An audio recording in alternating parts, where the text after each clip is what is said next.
أعوذ بالله من الشيطان اللعين الرجيم بسم الله الرحمن الرحيم رب اشرح لي صدري ويسر لي أمري واحلل عقدة من لساني يفقهوا قولي إن الله وملائكته يصلون على النبي يا أيها الذين آمنوا صلوا عليه وسلموا تسليما اللهم صل على محمد وآل محمد وعجل فرجهم أجمعين. Dear brothers and sisters, Assalamu alaikum. Today our topic is the event of Mubahila.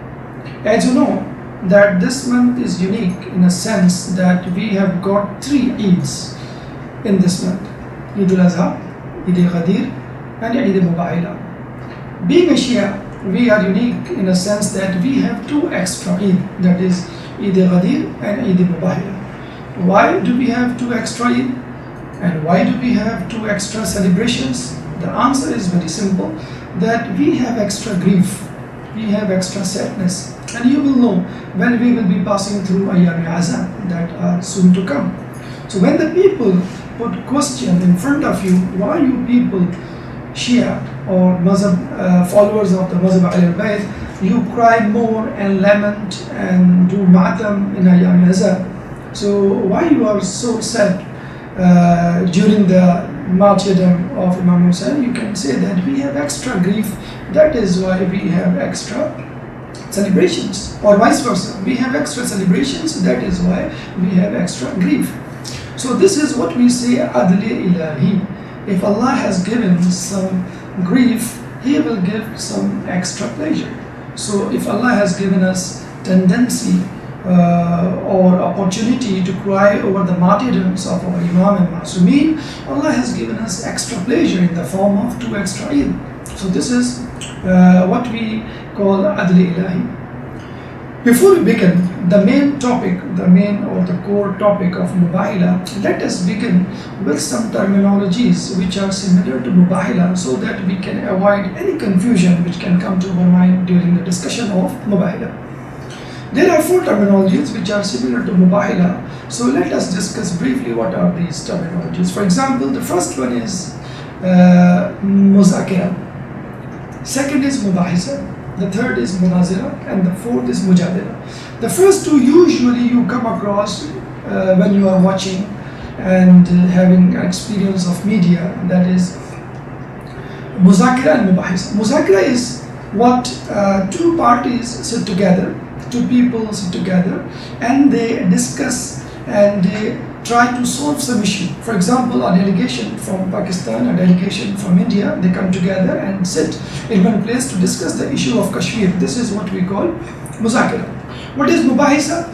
When the two people sit together and give their own point of view. They do not want to convince each other, they do not want to solve some issue, just to give their point of views. It is up to you how to sort out who is right and who is wrong. This is what we see in our talk shows. So these talk shows are actually Mubahisa. Then come Munazira. What is Munazira? When the two parties sit together and they try to convince each other with the ideology, with the opinion they already have. For example, I talk to you and I ask you to be with me and you should accept my opinion, you should accept my ideology.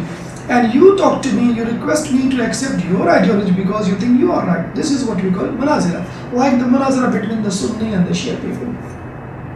Then comes Mubahila. What is Mubahila? Mubahila is Mujadila. Mujadila is one step ahead of Munazira. That is when the two parties sit together and they try to convince each other and they do not come to one common point. So what they say that let's fight. Whoever win will be on the right side. So war in the time of Rasulullah, war in the time of Amirul Mu'minin, for example, Jang Siffin, war of Siffin, it is example of Mujadila. So the two parties fight together and the party who wins, we say that he is on the right side. Although it is not that much according to Adal, but this is one way to discuss the main point. Now let us come to Mujadila, Mubahila. Mubahila is what when the two parties sit together and they discuss the issue, and after that they ask the God to intervene. to bring the chastisement or the wrath of Allah to the person, to the party who is on the wrong side, or to the liars. This is what we call Mubahila. So Mubahila and Mujadila, you can say the fate or the destiny is the same, that you want to perish your opponent, you want to see him killed, you want to see him under some hardship, but you want it to be brought upon by God. That is Mubahila. And if you do it if you do it by yourself, this is what we call Mujadila. So these are the few terminologies: Muzakira, Mubahisa, Munazira and Mujadila.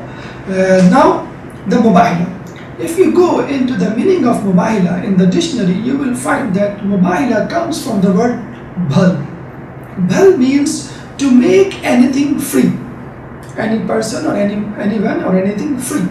Bahil is the word we use to the animal which is set free so that she can feed her babies.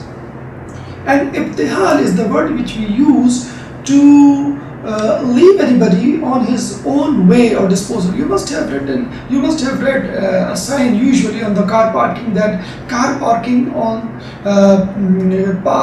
car's owner's risk. That is your own risk if you want to park the car.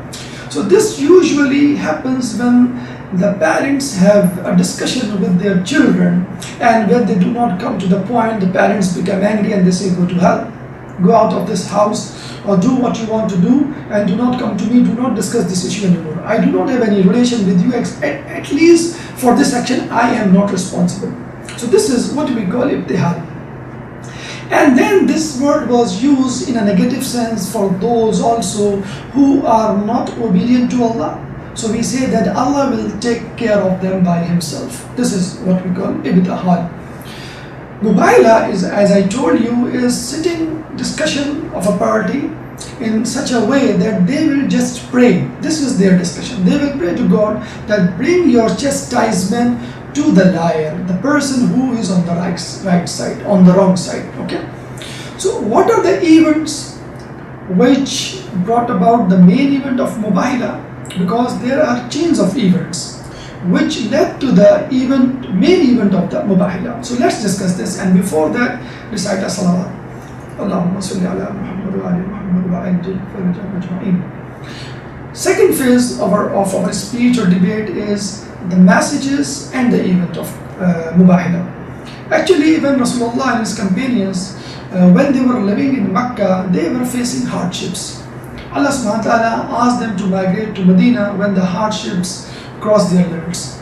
So they migrated to Medina, and there they had a very warm welcome from Ansar of Medina, and they established Islamic government, and soon they took the hold of the area, not only of Medina but also the area around Medina, especially Makkah.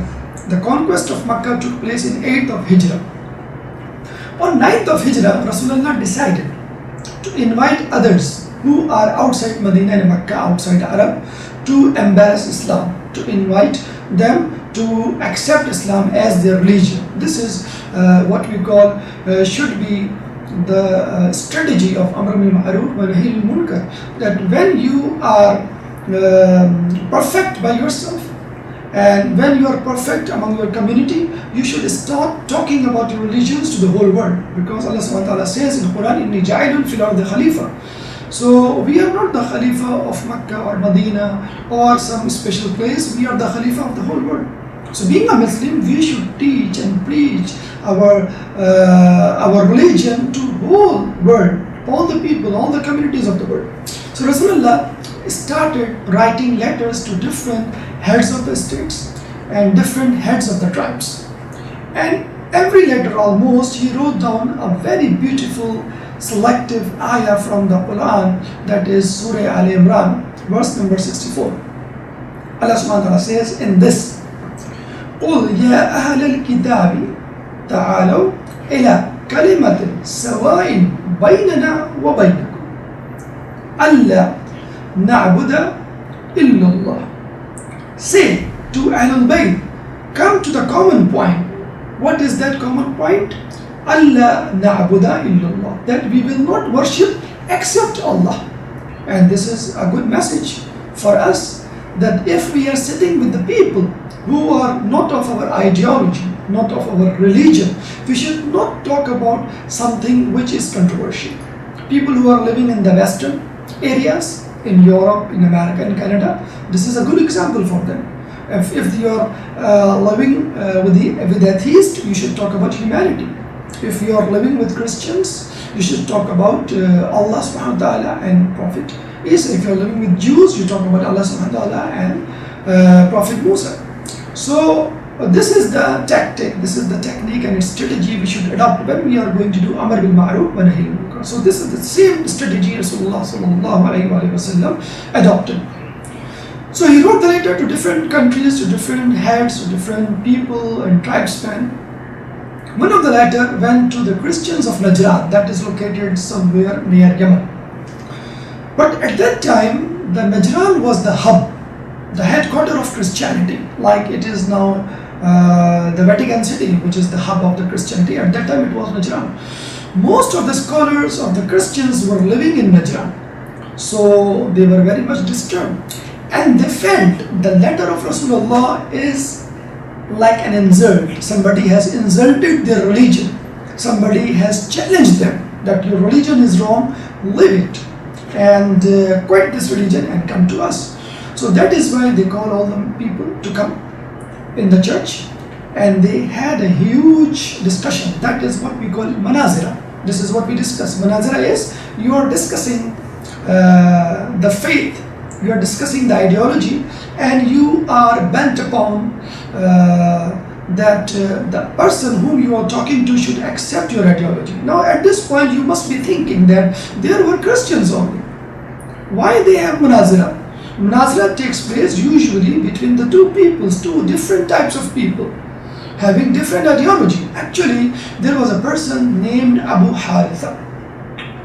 I am describing in detail about the manazira or the facts or the events which led to the main event of Mubahila. There was a scholar called Abu Haritha.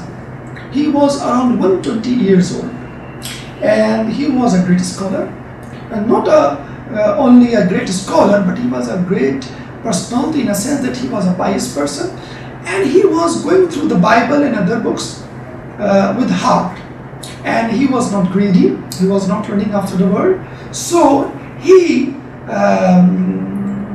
took no time to understand the prophet who is mentioned in our book of Bible and other books is the same who is now present in Medina. And he is the same person, same prophet who has written the letter. So Abu Haritha was there, and other Christian scholars were there. Among the most prominent were Sayyid, who was the head, that is you can call Marji in our terminology, Sayyid, and the other one was Aqib. So Aqib and Sayyid, they were talking in support of Christianity, and they were asking the people to come and join hands and be united to fight with those who have challenged your religion. Who has challenged their religion? Muslims. And they were proud of their power because they have connection with the king of Rome. So that's why they were very much satisfied that if they fight with the Muslims, sure, the king of Rome will come to help them, because king of Rome was in a good relationship with them. Why? It is the policy, or you can say strategy of the kings of all time. They always keep a religious figure with them so that they can emotionally exploit common people. So that's what they were doing. By using religion as their tool, they keep the people or the common person with them to support them. So these scholars, that is for example Sayyid and Aqib and other Christian scholars, they were taking huge amount of funds, huge amount of wealth, robes and invitation and gifts. So their status was, you can say, just next to the king. So they had everything, every luxury of life without doing anything. Just they were the scholars. So they did not want to lose all these privileges given by the king at that time to them. So of course they were against Muslim, they were against Prophet Muhammad. But Abu Haritha, as I told you, was a nice person, and he was living his life in taqiyya. This is what we say. Taqiyya means to hide your faith if you are feeling insecurity in a place which is against Islam.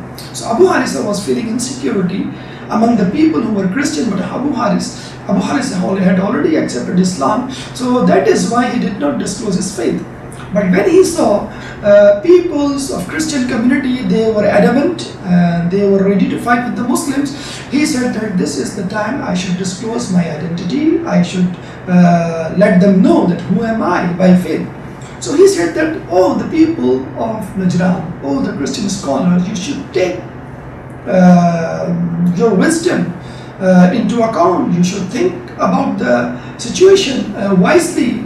Do not be hurried. Do not stimulate and exploit the people. Do not ask them for the war. Let's think about it. What is this letter about, and who is this personality?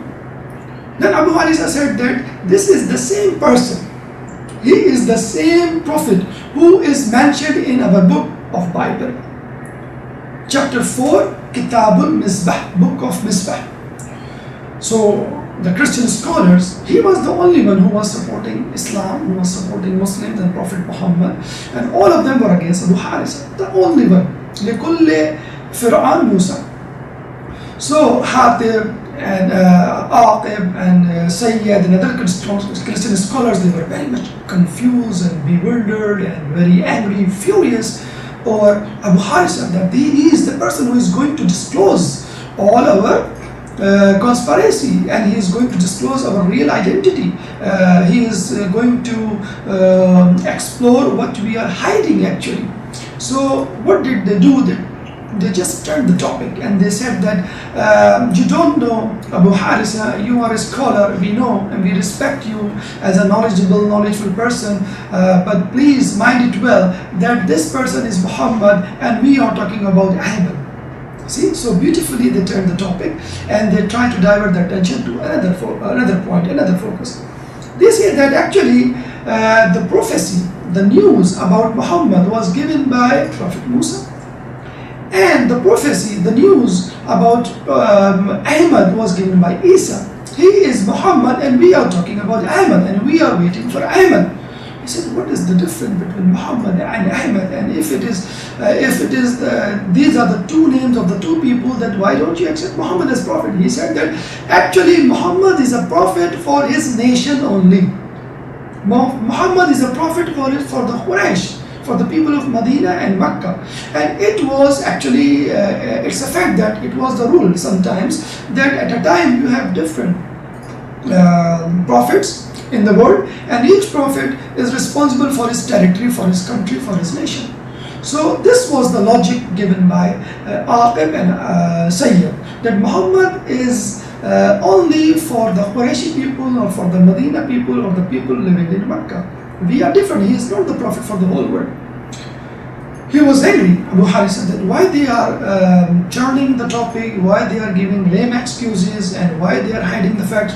So he gave a very beautiful logic from book of Zajira. You know, actually, we have books other than Quran. If you do not understand anything from Quran, and if it is not clear, something is not clearly mentioned, so we go to our book like Kafi, like Istabsar, Malaya, Surub al-Faqih, like Biharul Anwar, Wasail Ashia, Mafati, and other books we go and we see what is the real interpretation of the ayah and what is the solution of our problem. So he brought the book of Zajira, in which it was mentioned that a prophet will come whose name will be Farqalid. He said, okay, forget Muhammad, forget Ahmad, just focus on Farqalid.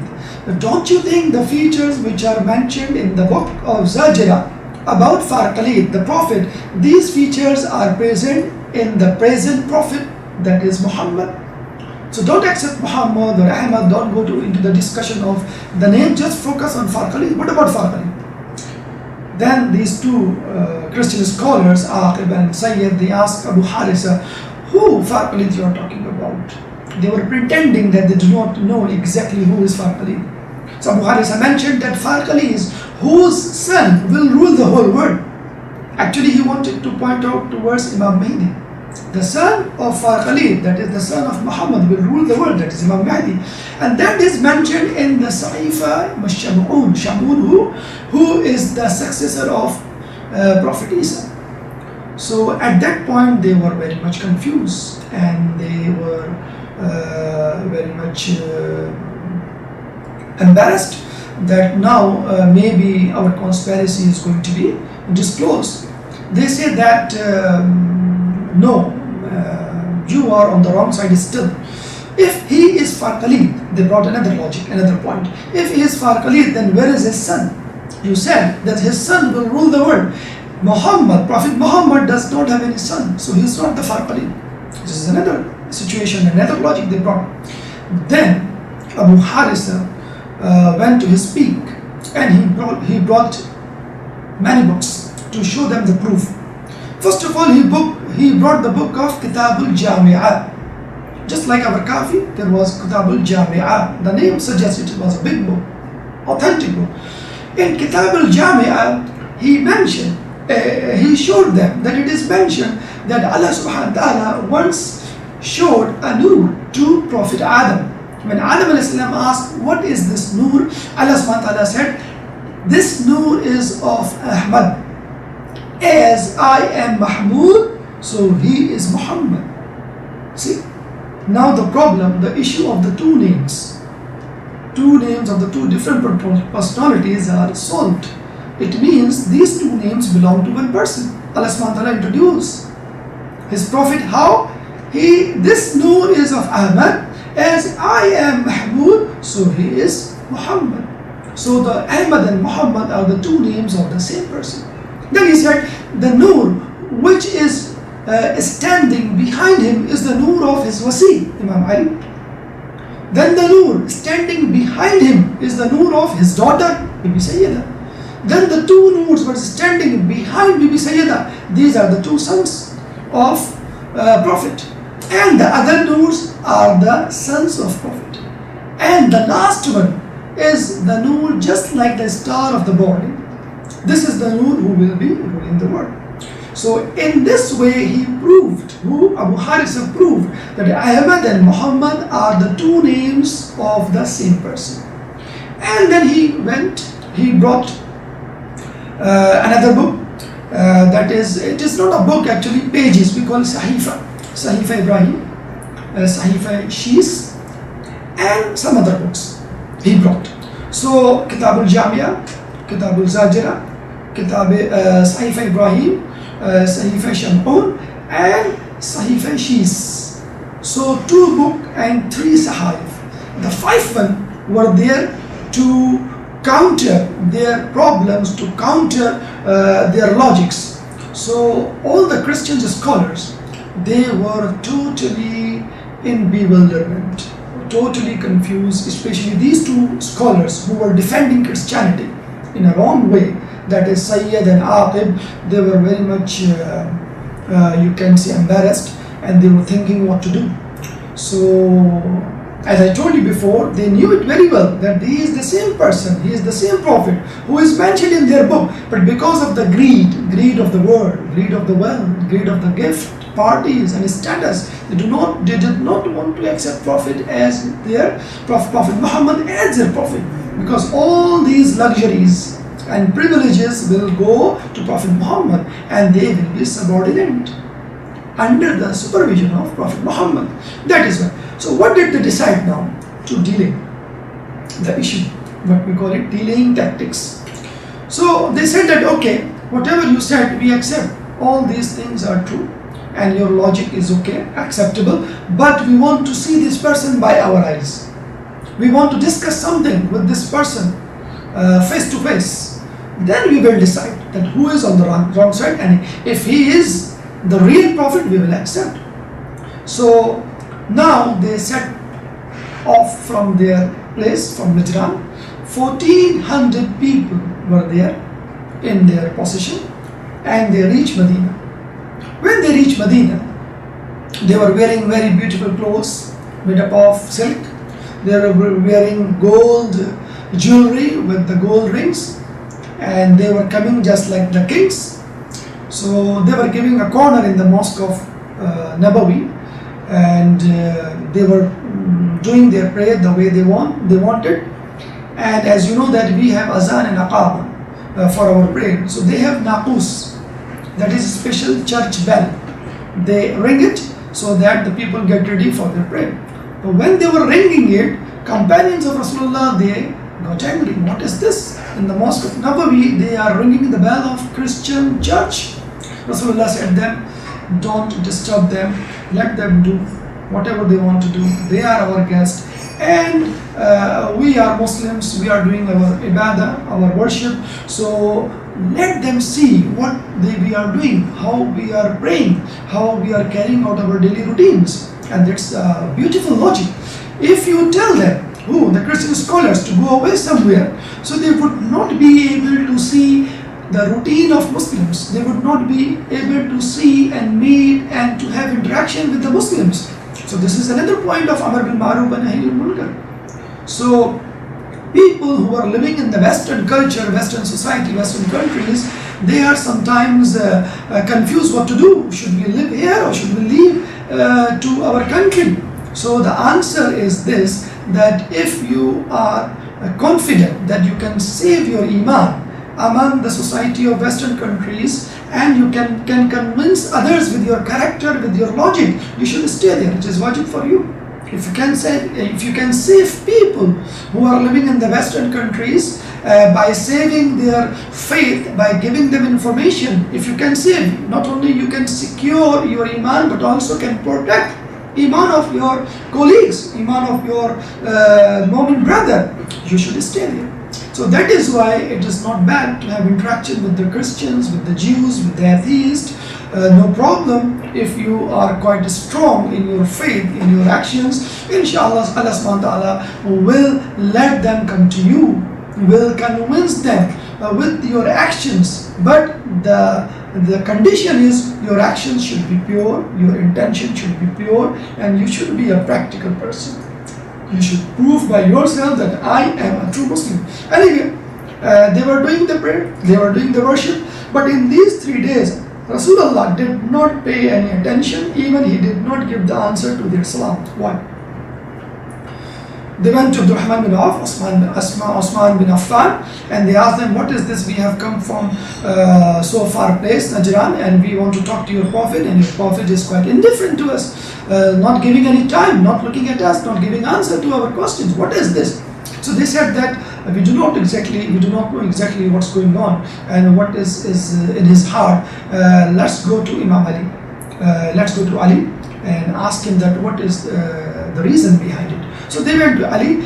Ali, without consulting Prophet Muhammad, directly said to them, the way you came, it is not permitted. It is not allowed. You are allowed to stay just for the reason because you have come to talk to Prophet Muhammad. But Rasulullah does not like people wearing jewelry of gold and the dresses of silk. You should come with the normal dress as we are wearing. So they went back.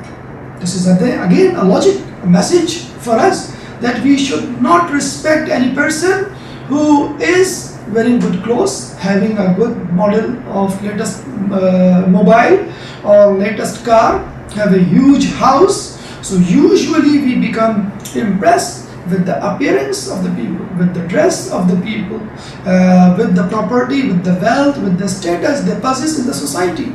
No way. This is not the method, the strategy or the sunnah of Rasul. Inna akramakum indallahi atqakum. The person who is muttaqi, pious, he is having high status in front of Allah, in front of Rasul. So please do not look upon the people, look down upon the people who are poor just because they are not wearing good dress, they are not having enough amount of money, they are not living in a big house, they do not have the car or whatever.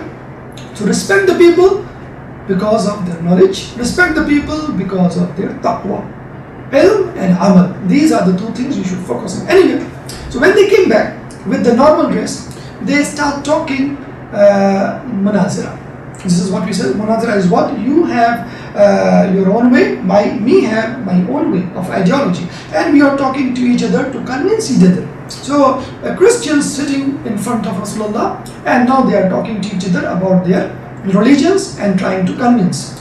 So the first question, actually they had planned already, who Aqib and Sayyid and other Christian scholars who were supporting them, that we should discuss the issue which is controversial, and no way our community will be agreed about it. This is quite contradictory to the strategy of Rasulullah. Rasulullah said, "Ta'alu ila sawa'in baynana wa baynakum." Come towards the common point which is common to both of us. And they were talking about something which is not common to both. So intentionally they opened the topic of Jesus. They opened the topic of divine relationship of Jesus. They asked Rasulullah, "What do you think about Prophet Isa?" Rasulullah said in a plain way that he was a prophet. He was a common man. He was talking, eating, sleeping and moving here and there just like a common person. And deliberately he said this. He did not stop after saying just he was a prophet. No, he continued. He said he was a prophet and he was a common man. When he said common man, they became angry. And this is the point, they wanted to exploit the emotions of their community. That they knew it very well, that their community in no circumstances are going to believe that Prophet Isa is a common person. He is a prophet, okay, but if he is a common man, no way. Because they think Prophet Isa is the son of God, so he must be the God also. So they said to Rasulullah, sarcastically, "Have you ever seen a child, a person without father?" Instead of Rasulullah, this time Allah subhanahu wa ta'ala gave the answer, the final answer of the manazir. What was the answer? Surah Al-Imran, chapter 3, verse number 59. Inna Isa masala indallahi kamasali Adam. In the sight of Allah, example or likeness of Isa is just like the likeness or the example of Prophet Adam. How? خَلَقَهُ مِنْ تُرَابٍ. Allah subhanahu wa ta'ala created Adam alayhi salam from turab, from the sand. ثُمَّ قَالَ كُنْ فَيَكُنْ. Then Allah subhanahu wa ta'ala said, be, and he was. So Allah subhanahu wa ta'ala does not need a mechanism, he does not need a process, he does not need a wasila or any medium or any tool or any special circumstances or situation to create, to bring something in reality. So he said to Torah, be, and it was. That means he said to Torah, change into Prophet Adam, and the Torah changed into Prophet Adam. This is the simple way of Allah to create. When he created this world, he said kun, and fayakun, the world was there. So the logic is, if you say that a child cannot be born without father, then what about from Prophet Adam? He was born without father as well as without mother. So if the creation of Isa is not possible without father, then how the creation of Prophet Adam was possible without father, without mother? At this point they were shut up. They were silent, totally silent. And they did not have any logic, any answer, and any explanation in their pocket. So they said, one of them, why don't we do Mubahila? Immediately the ayah of Mubahila, Surah Al-Imran, verse number 61, just two ayah after this verse about Isa, ayah Mubahila came. And what was in the ayah Mubahila? فَمَنْ حَاجَّكَ فِيهِ. If they fight, if they have dispute over what? مِنْ بَعْدِ مَا جَاءَكَ مِنَ الْعِلْمِ. If they have dispute over the knowledge which has come to you, then what we should do if somebody is fighting with me and the fact is quite clear, open, what we should do? فَقُلْ تَعَالُوا نَدْعُ. Tell them, call, ask them to come and call. Whom we should call? An army? No, if we call the army, it will be Mujadila. We are not going to do Mujadila. This time we are going to Mubahila. In Mubahila, whom you should call? Ta'alu nad'u abna'ana abna'akum. I will call, we will call our son, you will call your son. Nisa'ana nisa'akum. We will call our ladies, you will call your ladies. Wa anfusana wa anfusakum. We will call our nafs, you will call your nafs. Then what we should do? Discussion? No, the time is over. We should not do discussion this time. This time is the final decision from Allah. What we should do? ثُمَّ نَبْتَهِلْ فَنَجْعَلْ لَانَةَ اللَّهِ عَلَى الْكَاذِبِينَ. Then we will do Mubahila. ثُمَّ نَبْتَهِلْ. Nabtahil from ibtihal. ثُمَّ نَبْتَهِلْ. We will do Mubahila. How the Mubahila is done, is carried out? فَنَجْعَلْ لَانَةَ اللَّهِ عَلَى الْكَاذِبِينَ. That curse upon the liars. Curse of Allah upon the liars. That is, Allah will bring His chastisement over the liars or over the party who is on the wrong side. When this verse was revealed, they did not have any option. They did not have any avenue or door open to go and to escape. They had to do it. Even then, they asked Rasul, would you give us some time to discuss the issue and then we will come to you? This is the fact. This shows that they were not on the right side. If they were on the right side, they must have accepted it from the beginning. So they went back and they discussed with each other what to do. One of them said, if Prophet Muhammad will come with an army, he is not Prophet. If Prophet Muhammad will come with his family members, he is the Prophet. Look, even they have a ray of hope that Muhammad will be on the wrong side. Astaghfirullah. Again, there is a message in this, that if you are on the right side, 5 people will be enough to defeat 1400 people. Few people will be enough to fight with the enormous army, huge army. We have seen in Badr, 313 versus 1000. So here, the 5 were the purest 5. The 5 were the best in the world. Ahlul Bayt, Panjatan. So they say that if he comes with the family, he is on the right side. If he comes with the army, he will be on the wrong side. Now the day of Mubahila reached, that is 24th of Zilhajj. Rasulullah sallallahu alayhi wa sallam came with his family, having Imam Hussein in his lap, while Imam Hassan was holding his finger. At the back was Bibi Sayyida, and at the back of Bibi Sayyida was Imam Ali. Exactly the same sequence they followed as mentioned in Ayah Mubahila. Abna'ana abna'akum. Your children, your sons, that is Hassan and Hussein. Wa nisa'ana wa nisa'akum. That is your lady, that is Fatima. Anfusana wa anfusakum. That is your nafs, that is Imam Ali. Exactly the same. See how the Ahlul Bayt follow Quran exactly step by step. So when Rasulullah brought them, he sit under the tree and he stretched upon them a black sheet, and he recited the verse of Surah Ahzab, chapter 33, verse 33. إنما يريد الله ليذهب عنكم الرجس أهل البيت ويطهركم تطهيرا. For sure, Allah subhanahu wa ta'ala wants to keep away, to repel najasa, uncleanness from Ahlul Bayt and purify you as thoroughly purified. At this point, I want to divert your attention over this issue, that we should translate this verse as to keep away uncleanness, to keep away najasa, or to repel najasa, to repel uncleanness. Do not say to remove the najasa.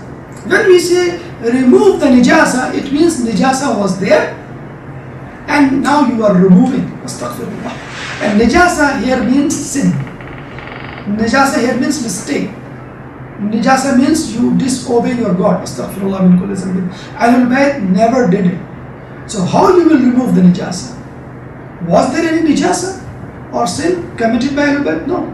So we should translate it as keep the najasa away, or the repel najasa from the Ahlul Bayt, and purify them as thoroughly purified as there is a haqq or right of purification.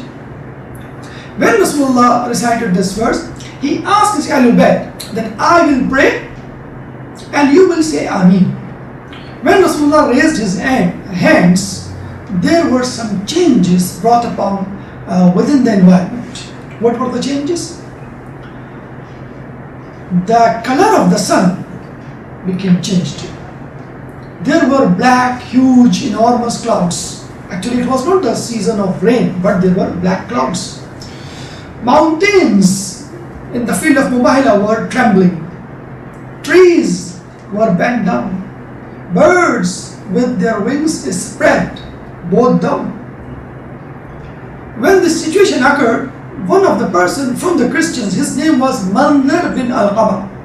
He went to the Christian scholars and asked them, what you are doing? Don't you see such faces? Who, if request God to move the mountain from its place, the mountain, the greatest mountain, will move from its place. And don't you see the signs of chastisement of Allah? Athar adhabi ilahi. Don't you see the signs? And these are the same signs which were present at the time of Yunus Islam upon the nation of Yunus. And his nation did the repentance, asked forgiveness from Allah, and Allah forgave them. So please ask forgiveness from Allah and do compromise salah with this Prophet, otherwise you will be in jeopardy. And none of the Christians will be alive on the face of the earth. Within 1 year, the whole Christianity will be perished from the whole world. When they saw the environment and when they looked meticulously upon the faces of the Ahlul Bayt, so they came to know that we have done a great mistake. And if we continue, Mubahila sure disaster will come to us and we will be perished and we will be removed from the face of the earth. So they asked Manzar bin Al-Qama, please go to Rasul and ask him to do the sulh. And we are ready to pay jizya. See, they realized Prophet was right. He is the real Prophet. His Ahlul Bayt are the greatest personality. Everything was okay. They were on the right side.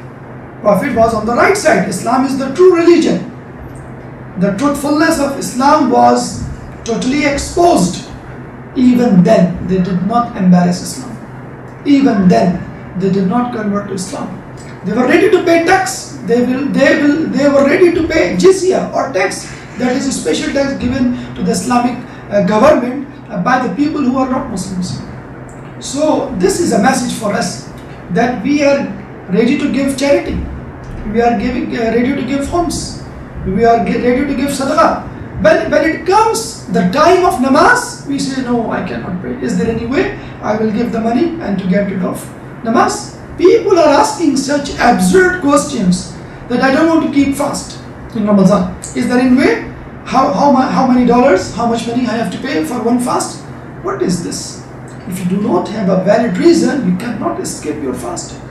So this is what the people are doing. Not all, some of us, they are doing it. They are wealthy, they have enough money to spend, so they think that we can buy the paradise with our money. No, you have to buy the paradise from your hasanat, from your good deeds. This was the mistake committed by Christians, that they wanted to buy the paradise with their money, but they did not want to accept Islam. So please, my dear brother and sister, do not do this mistake. Do not think ever that you can buy Islam, you can buy paradise with your money. You have to be Muslim, and you have to convert to be Muslim as a whole, 100%, not partially. Anyway, so they said, Manzar bin Al-Qama, please go and talk to Rasulullah. We are ready to give fine, tax or jizya. Anyway, when they came to Rasulullah, asked Ali to go as my nafs, as my substitute, as my successor, and talk to them. Ali asked Rasulullah, on what basis, on what conditions I should do the compromise Rasulullah with them? Rasulullah said, whatever you want. It's up to you. Your actions and your words are my actions and my words. See, this is the proof that Ali was the true nafs of Rasul. That is why Rasulullah said, I don't care whatever you do, because I am sure whatever you will do, it will be exactly according to Islam, according to my will and the will of God. So Imam Ali went there and he talked to them, and they were agreed upon giving 2,000 robes, beautiful clothes, 1,000 in Rajab, 1,000 in Muharram, 30 spears, 30 horses, and 30 armors, which the soldiers wear, made up of iron when they go in the battlefield. So these 30 armors, spears and horses they had to give whenever there is a war, and Muslims needed it to fight their enemy. So they were agreed to pay tax, to pay jizya, and they came back. Imam Ali came back to Rasulullah and he went to Mosque of Nabawi, and that was the clear defeat of Christians, clear defeat of Christianity. When Rasulullah reached Masjid al-Nabawi, Jibreel alayhi salam came with the salam of Allah. He said, Allah subhanahu wa ta'ala is saying salam to you. And he said, if Christians continued to do Mubahila, they will face the same fate as faced by the Qarun, as is faced by Qarun, who was actually doing the Mubahila. With whom?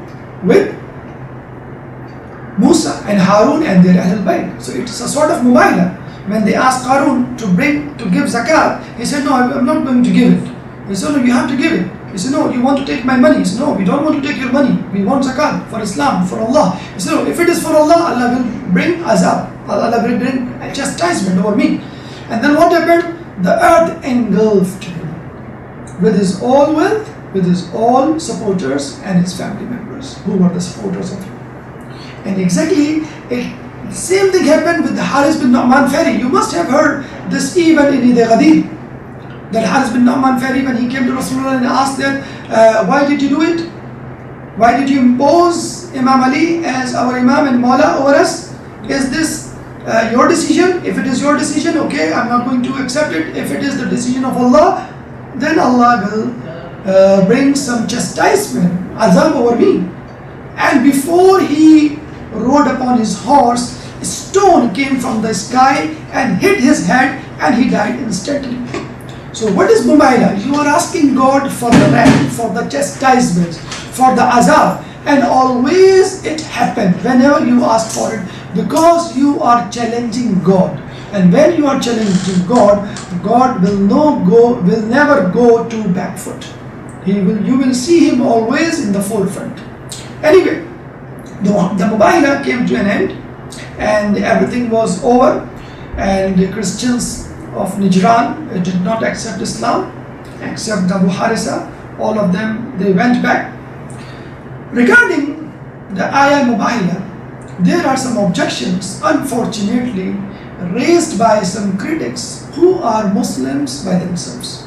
So let us discuss these objections and their answers given by our ulama. But before that, loud salawat. Allahumma salli ala Muhammad wa ali Muhammad. Let us discuss objections over the ayah Mubahila. There are 3 objections. The first objection is, can we apply the ayah of Mubahila over the Ahlul Bayt? The second objection is, there are words which used as plural, and the number of people were not in plural numbers. Okay. The third objection is, will the progeny, or is that possible the progeny of Rasulullah will continue with Fatima or with a lady? Let's discuss the first objection. About the application of this ayah over Ahlul Bayt. Not only the Shia scholars, but even the Sunni scholars, they have admitted that this ayah totally and accurately can be applied over Ahlul Bayt. The first example is Ayatullah Qazi Shostri, who wrote in his book Ihqaqul Haq, and he quoted 60 Sunni scholars that this ayah totally accurately applicable over Ahlul Bayt. I mean the addressee, people who are being addressed are actually Ahlul Bayt. Number one. Number two, there is a book we call Ghayatul Maram. In this book, there is a tradition which is quoted from Sahih Muslim, the second most authentic book of Ahl Sunnah. There is a tradition regarding Sa'ad bin Abi Waqqas, a dialogue between Sa'ad bin Abi Waqqas and Amir Sham. Amir Sham asked Sa'ad bin Abi Waqqas, "Oh Sa'ad bin Abi Waqqas, why don't you curse Imam Ali and his Ahlul Bayt?" Sa'ad bin Abi Waqqas gave the answer, when the ayah of Mubahila revealed, Rasulullah sallallahu alayhi wa sallam brought his family, that is Ali, Hassan, Hussein and Fatima, to the field of Mubahila, and when they were sitting together, Rasulullah said to Allah subhanahu wa ta'ala, هؤلاء ahli, that these are my Ahlul Bayt, my households, my family members. That is why I think we should not curse those whose prestige cannot be challenged. Nobody can surpass their prestige. That is why I do not do it. Zamhashari, one of the greatest Sunni scholars, Zamhashari, mentioned in his Tafsir-e-Kishaf, that this ayah is enough to endorse, to prove the glory or the prestige of Ahlul Bayt or the Ahl Kisab. And also, this is mentioned in our books that Imam Raza alayhi salam, in the court of Ma'mun, among the people who were not Shia, did the Manazira, and he quoted this ayah, and he said that according to this ayah, Ahlul Bayt, that is Ali, Hassan, Fatima, Hussein and Rasulullah, they are the people whom we can apply this ayah, and these are the people nobody can have any equality, nobody can surpass their prestige. So this is the proof from our books and from others' books that this ayah totally accurately can be applicable can be applied to those who are Ahlul Bayt, that is Hassan, Ali, Fatima and Rasulullah. The second point, Allah subhanahu wa ta'ala used plural words. That is, He used the word abna'ana, that is sons. He used the word nisa'ana, that is ladies or women. He used the word anfusana, that is nufus, or your substitute or your successor. And none of them were in plural number. Actually, in Arabic, we have singular, that is applied to one. We have dual, that is applied to two, tathniya, and we have plural, that is applied to three or more than three. When we say abna'ana, it means sons, plural, that is three or more than sons. It is not applied to two, that is tathniya, plural, three or more than two, more than three. There were only two sons present, Hassan and Hussein. So, my dear critic, you should have this point in your mind that Rasulullah at that point, at that time, had only two sons. The third one, the Muhsin, was martyred when the door of Bibi Sayyidah was put into fire. Remember that tragedy if you do not remember, if you missed that point. Number two, in the verse Nisa'ana, that means your ladies, your women, our women and your women. So ladies, so Rasulullah had a lot of ladies. That means if we include the wife, there were more than three. So why only Fatima was there? That may be not the true misdaq of this ayah. So the answer is true. Rasulullah had so many ladies, so many women in his house as a wife, for example. But the lady who can fight with the Christians and whose witness can be accepted by Allah without any glitch or any weakness, this is the lady of Bibi Sayyidah. This is the lady Bibi Sayyidah who can fight with those who are on the wrong side. And Anfusana, Rasulullah, why did he not bring other companions? You should think about yourself. That why did he not bring? Because none of them had the equality in fadila, in prestige. with Ali. Ali was the best in the eye of Allah, in the eye of Rasul. That is why he brought Ali. And from here it is proved that Ali is the successor. Ali is the true substitute of Rasulullah, as he mentioned in Ghadir Khum, Man kunta mawlahu fahada aliyun mawla. Whomever I am the Mawla, I am the owner, Ali is the owner, Ali is the Mawla. So Ali was the true successor of Rasulullah, as according to this ayah. And number two, remember, there are so many verses in the Quran in which Allah subhanahu wa ta'ala uses the word of plural for singular person. For example, in one verse Allah subhanahu wa ta'ala says, Inna Allah faqirun nahnu aghniya. Actually, there was a person, his name was Hay bin Akhtab. He was a very rich person and he took huge amount of money from Abu Sufyan to impress people and to threat them that if you do not convert to kufr or you do not become kafir, I will kill you and I have a lot of money, I can do anything. So his name was Hay bin Akhtab, and he used to laugh over the Muslims because Muslims at that time were suffering from poverty, hardships. So he was laughing that your God is a poor God, my God is rich, your God is poor, and myself, I am a rich person. So he used to say, Inna Allah faqirun wa nahnu aghniya. So Allah subhanahu wa ta'ala used the word nahnu, and he was saying ana aghniya.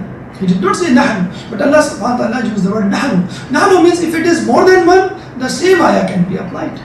But at that time there is only one person. This is mentioned in Surah Al-Imran, verse number 183. Now, let's come to another verse in which it is mentioned that it can be applied to many people. This is mentioned in Surah Nahl, chapter number 16 and verse number 120. Allah subhanahu wa ta'ala said to Ibrahim, how? As He said Ibrahim as Inna Ibrahima kana ummatan. For sure, Ibrahim was a nation. He was not 2, not 3, not 10, not equal to one city. He was like a nation, a big group of people. Just like we say that this person is like an army. This person is equal to the whole team. He can beat the whole team alone. This warrior or soldier can beat the whole army. He is so powerful. So Ibrahim was here. The whole ummah was there. Ibrahim was like ummah. So Allah subhanahu wa ta'ala has used the word plural for those who are singular. So this is the answer of the question of the critic that they made, that why Allah subhanahu wa ta'ala used the plural word here. The last objection which they did is what? How it is possible that the progeny of Rasulullah continued through the lady, through the woman, that is Bibi Sayyidah. It is not that much unacceptable or surprising, because Allah is Allah. As we said that Allah can create Adam al-Islam without father, without mother. Allah can create Isa al-Islam without father. So Allah can continue the progeny of a person through his daughter, because this is his rule, this is his world, this is his creation. He can manage by himself. He may have any exception for anybody. This may be the rule for you and me, but for Rasulullah it is not the rule. So that is why we say that the progeny of Rasulullah continued through Lady Fatima. How? It's very simple. This is mentioned also in Quran. Allah subhanahu wa ta'ala said in Quran, وَمِن ذُرِّيَّتِهِ دَاوُودَ وَسُلَيْمَانَ وَأَيُّوبَ وَيُوسُفَ وَهَارُونَ وَمُوسَى وَهَارُونَ كُلُّ نَجْزِ الْمُحْسِنِينَ كَذَلِكَ نَجْزِ الْمُحْسِنِينَ. And then he continued, وَزَكَرِيَّا وَيَحْيَا وَعِيسَى وَإِلْيَاسَ كُلُّ مِنَ الصَّالِحِينَ. So see, he mentioned all of them with their father, and their father was responsible for their progeny. But Isa al-Islam did not have father. So why did he put Isa al-Islam among those who had their father? Isa al-Islam was there because of his mother, Bibi Maryam. So all of them continued their progeny through father, and only Isa continued his progeny through the mother. So if Isa alayhi salam can belong to the progeny of Dawood through his mother, through the lady, through the woman, Bibi Maryam, then why not Sayyid or Sadat or Imam or Ahlul Bayt can be the progeny of Rasulullah through Bibi Sayyidah. This is what we have seen in the Quran also, verse number 83 and 84. This is in the Quran. Surah, I forgot the surah, but this is the 83 and 84 ayah. Anyway, so this is the objection. Now let's come to another point in which another phase in which we will discuss that what are the other events which were there. It was Surah An'am, chapter 6, verse 84 and 85. That is, we talk about Isa alayhi salam belonged to the progeny of Dawud alayhi salam. Anyway, let's come to the fourth stage of our debate, that is all about other events which took place beside Mubahila. Ayat Tathir, chapter 33, verse 33.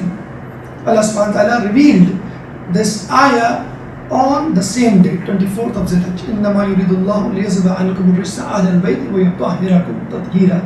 Allah subhanahu wa ta'ala wants to keep the najasa, to repel najasa away from Ahlul Bayt and purify them as thoroughly purified.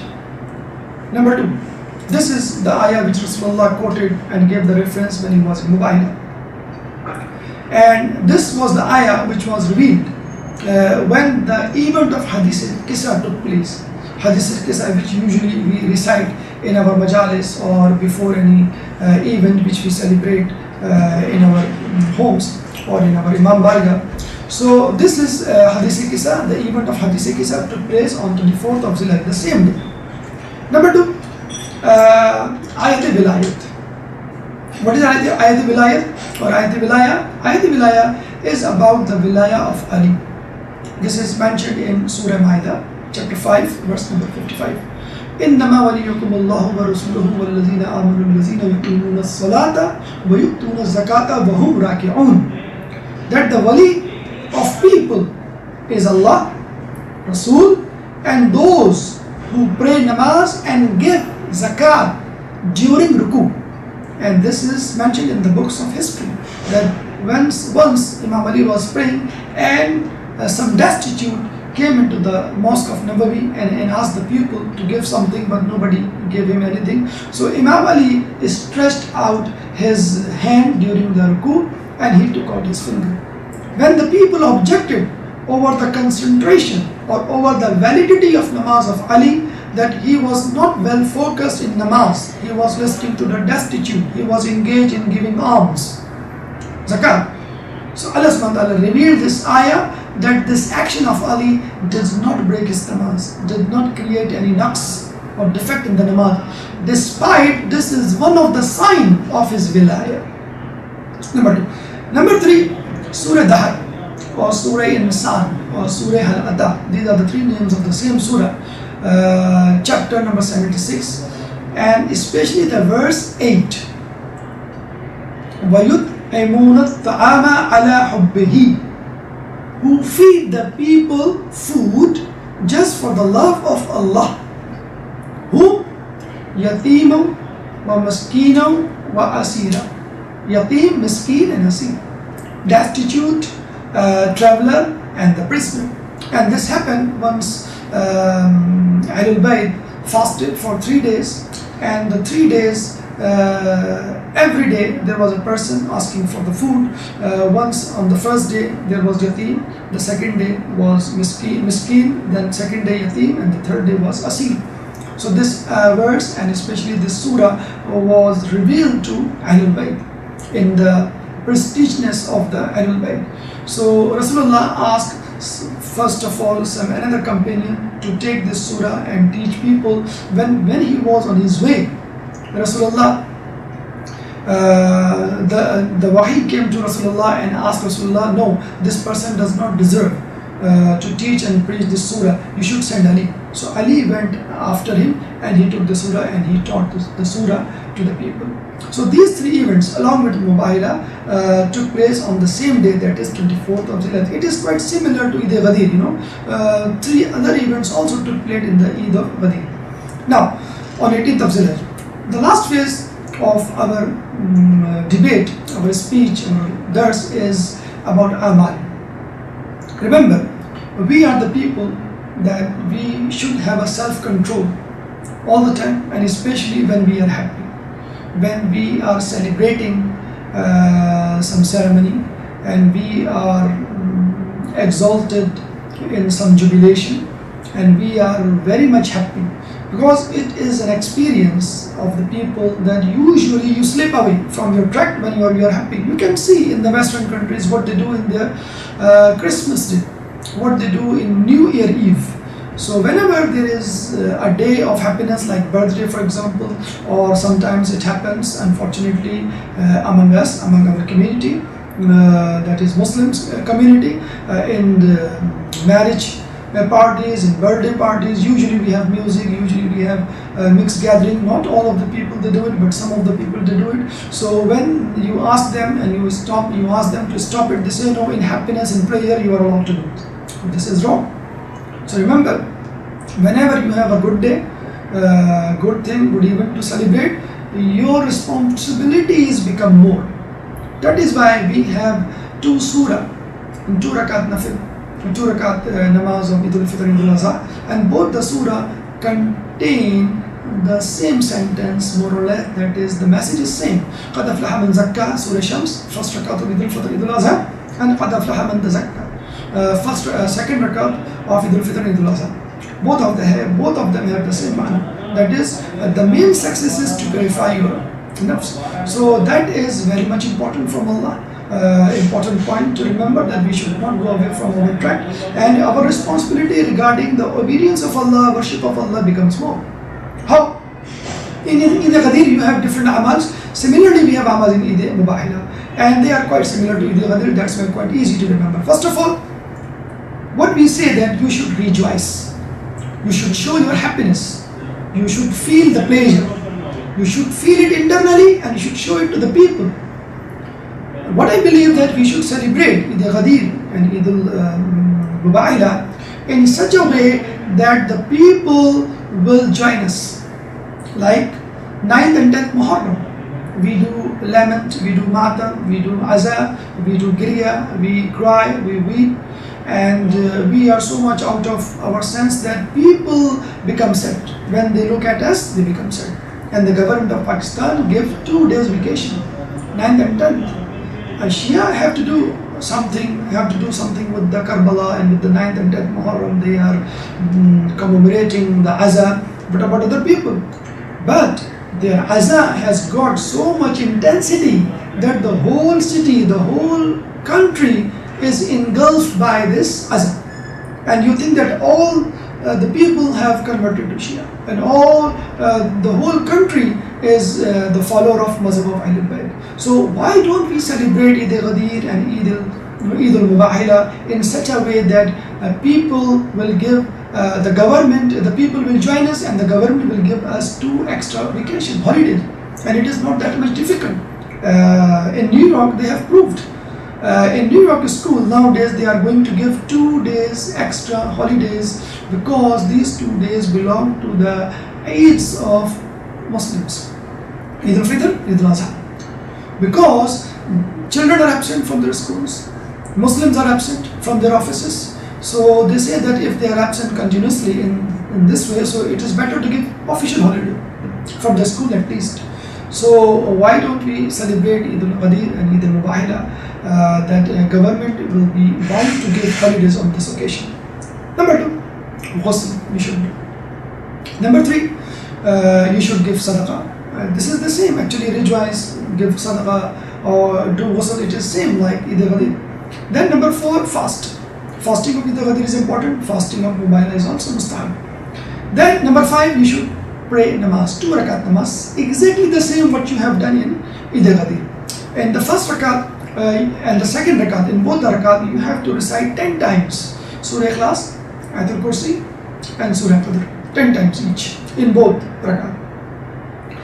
Then 3 amal is something different from Eid al-Ghadir, that is you have to recite a special dua of Mubahila, in which you can find in Mufati or duas.org if you go to the website. Ziyarat Jami Kabira and Ziyarat Jami Saghira.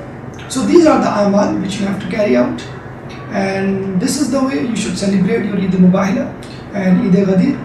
And I hope that you would have understood the message of Eid al-Mubahila, and we pray to Allah that Allah give us opportunity to celebrate these Eid the way they deserve. These Eid deserve to be celebrated, and we pray to Allah that Allah give us opportunity to follow the messages, to act upon the messages given by Mubahila. It is just not an event, it is a chapter, it is a book in which we can find pearls of wisdoms and so many points to understand our lifestyle. So we pray to Allah that He will hasten the Zuhur of Imam Mahdi, and He will join us as His soldier and His helpers. وآخر دعوانا أن الحمد لله رب العالمين. اللجن اللجن يا مولا اللجن اللجن اللجن اللجن اللجن اللجن اللجن يا صاحب السماء اللجن اللجن